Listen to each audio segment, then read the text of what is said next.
Bom, hoje eu participei de um seminário, de um simpósio na PUC, aqui em São Paulo, uma semana de psicologia, para discutir os rumos da oposição.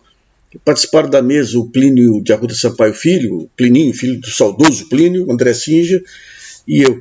Nessa apresentação, eu procurei mostrar um pouquinho que eu vi esse desmanche, digamos, da democracia representativa do país, o que significaram Lava Jato, redes sociais, e quais são os grupos de interesse, hoje, os grupos de poder, o espectro partidário hoje, da esquerda até a ultradireita, e a partir daí tirar algumas conclusões sobre quais que deveriam ser os caminhos de resistência. Primeiro veja como que foi a apresentação, eu levei um PowerPoint um pouquinho mais consistente que o do Dallagnol, para tentar sistematizar, porque é tanta informação disponível que você tem que usar recursos de imagem assim para poder organizar minimamente o pensamento. Ver como ficam as instituições aqui. Como que funciona uma democracia convencional, representativa. Você tem os poderes aí, o executivo, o legislativo, o judiciário, com mais a Procuradoria-Geral da República, as Forças Armadas, e o chamado quarto poder, que é a mídia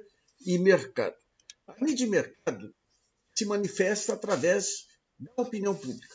Então, em cima dessa influência sobre a opinião pública, ela influencia Supremo, os demais poderes, além da influência direta que tem poder econômico sobre esses poderes também. Daí surge o fator Sérgio Moro e Lava Jato e monta um pacto com a mídia, mercado, aí, em função do antilulismo, um pacto de conveniência. E passa a explorar vazamentos e delações com influência direta na opinião pública. Essa influência que vai fazer o STF se curvar, a PGR se curvar. Mas daí a influência da Lava Jato se amplia com as milícias digitais. Daí ela deixa de depender especificamente da mídia convencional, passa a ter o apoio das milícias digitais que influenciam a opinião pública de uma forma muito veemente também. E com as milícias digitais, você tem o fenômeno dos Bolsonaros. Os Bolsonaros são os quatro, não é só um. E com os Bolsonaros, você tem as milícias reais, efetivamente. Passam a ter um poder político inimaginável em outros tempos. Nós vamos partir para o... Daí você tem o quê? O jogo aqui dos fantasminhas.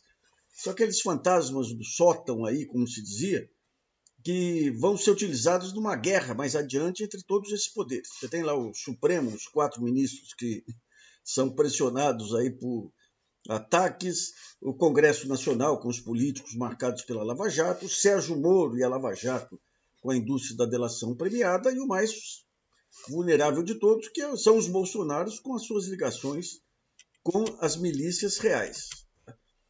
Nós entramos no seguinte: como que fica o jogo político no Brasil depois do impeachment? Você tem um sistema. O sistema é esse grupo de poderes antes das redes sociais, que é a mídia 1, antes era fundamentalmente Globo, mas entra Estado, Folha também, em outros tempos entrava a Veja, Supremo, alto comando, empresários, Procuradoria-Geral da República. Você tem a oposição. A oposição são os lulistas, os trabalhistas, os democratas, de uma maneira geral, os sindicatos, movimentos sociais e ONGs. Essa é a oposição. Você tem uma direita. A direita é composta pela mídia 2, que são os demais veículos de mídia, de uma maneira geral. As redes sociais, não confundir com milícias digitais. São as redes sociais que elas serviram para, assim como o WhatsApp, para sair esse espírito de direita tomar conta aí de parte do país. E você tem as bases, é importante, a base do Ministério Público, do Judiciário, do Exército, das polícias. Essas bases são bolsonaristas. É importante para vocês verem os conflitos que vão surgir daqui para diante. Você tem a ultradireita, daí a barra pesada efetivamente. O pessoal da Lava Jato, os fundamentalistas, a mídia 3, Jovem Pan e outras, e as chamadas milícias digitais, que aí é um negócio profissional, um jogo mais profissional. E daí, ampliando esse risco, o crime passa a ter uma atuação política relevante. Os porões, que são aqueles militares que faziam as operações barra pesada no tempo da ditadura, que é o grupo do Bolsonaro.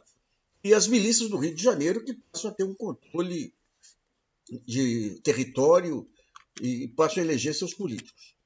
Tem a influência americana, que ficou mais explícita aí com essa subordinação vergonhosa do Bolsonaro os Estados Unidos, e daí você tem os conflitos. Esse pessoal se unia no antilulismo. Com o impeachment e com a eleição do Bolsonaro, você tem os conflitos que vão se formar gradativamente. Base versus cúpula. Por exemplo, para as Forças Armadas, você tem o risco, não querem correr o risco da base, até sargentos, tenentes, que são bolsonaristas, se insurgirem contra a hierarquia. A Procuradoria-Geral da República enfrentando procuradores de Lava Jato, o Judiciário enfrentando juízes de primeira instância. Então, essa é um dos conflitos que estão marcando aí o novo tempo político. Você tem democracia versus ditadura. Aqui é um tempo mais amplo. É por aqui que eu acho que tem que entrar o grande pacto aí de fortalecimento do centro democrático. A ditadura não interessa para os setores modernos da economia, nem para o mercado, nem para os liberais, não interessa para os movimentos sociais. Então, isso aqui é uma bandeira, é um conflito que amplia as alianças. Você tem a pauta de costumes, né, com os evangélicos contra qualquer avanço, qualquer mudança moral. Essa pauta também ela reforça a democracia versus ditadura, porque ela coloca contra Bolsonaro os setores modernos aí da sociedade, da classe média, os filhos da classe média que entraram já num outro estágio aí dessa pauta de costumes, né? E você tem ainda aí a luta de classes aí, efetivamente, que qualquer ameaça de volta, digamos, do PT ao poder, com Lula, com Haddad, já provoca toda essa unificação do Judiciário e Ministério Público. Bom, a partir desse quadro, você tem um grande desafio, o que fazer, efetivamente, né? O Plínio, ele acha que a democracia já falhou, o capitalismo, você tem que fazer um rompimento radical aí. Da minha parte e do André, nós achamos o seguinte: tem que ter um grande pacto em torno da defesa da democracia. A democracia no Brasil não é um projeto fracassado. Foi num processo democrático que ocorreu inclusão de pessoas, crescimento dos movimentos sociais, há um ponto em comum entre movimentos sociais pela defesa da democracia. Então, o grande pacto nacional tem que ser por aí, e tem que ser ampliado. E daí entra um ponto que é complexo aí, que é o papel do Lula. O Lula preso se tornou um símbolo que unificou as esquerdas, PSOL, PCdoB e tudo, menos o Ciro Gomes aí com seus repentes, né? E esse pacto não pode ter um protagonismo, você não pode ter alguém querer sair na frente. Por isso que está incorreta essa ideia da Gleisi Hoffmann, de toda manifestação e o Lula livre. Não, você tem um movimento pela educação que é mais amplo. O Lula livre é um pressuposto de volta à democracia. Agora, o Lula, como protagonista, é um personagem tão gigantesco, a dimensão política dele, que você não tem interlocução no outro lado, fica desequilibrado. Por isso o papel dele, eu acho que deveria ser de ser o grande orientador, a grande bandeira popular, o grande estrategista, aí, mas tem que começar a abrir espaço para uma renovação. A única coisa que une esses setores anacrônicos com os setores modernos é o antilulismo. Isso é uma distorção, mas que existe, é um dado da realidade. Então o jogo vai ficar mais claro quando os partidos abrirem espaço para a renovação. Você tem uma rapaziada ótima que está surgindo por aí, em todos os cantos aí, mas tem PT fechado de um lado, o pessoal fechado de outro. Então tem que ter... O novo tem que surgir, o novo, essa rapaziada que aprendeu a fazer militância através das redes sociais, são os filhos da classe média, o lado moderno, que são muito melhores que os pais.